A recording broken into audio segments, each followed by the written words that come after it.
I recently visited an old friend from college after more than 27 years had accumulated between us, like hurriedly stacked firewood or accumulated pocket lint. His malfunctioning moral compass, lack of empathy, and spiteful sense of humor had only fermented since we had attended college together.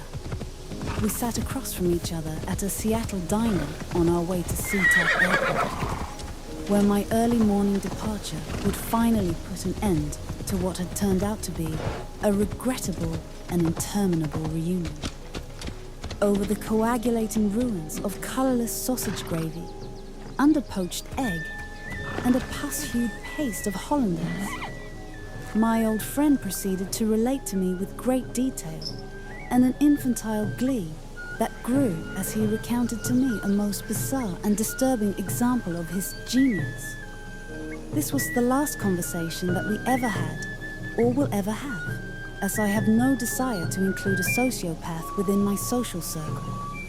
As we digested our lousy meal, mine largely untouched, and as my plane was likely then preparing to land upon its designated runway, I was left dismayed and speechless by this proud confession.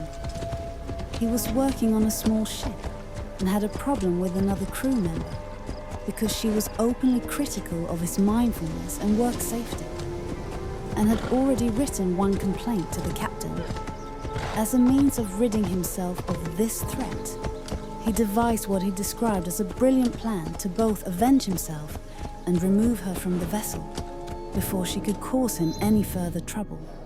His scheme involved afflicting her person with a debilitating yeast infection by way of a sinister campaign of repeated biological attacks upon her person over the course of several months.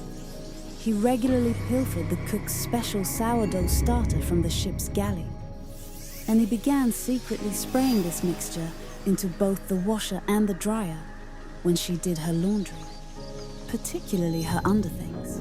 He actually believed that his master plan was a success when she later left due to an unrelated illness. I have not spoken to him since that painful reunion, and do not plan to in the future due to my own distrust of how he might resolve any personal social problem, regardless of whether it was something petty or a misunderstanding on his part.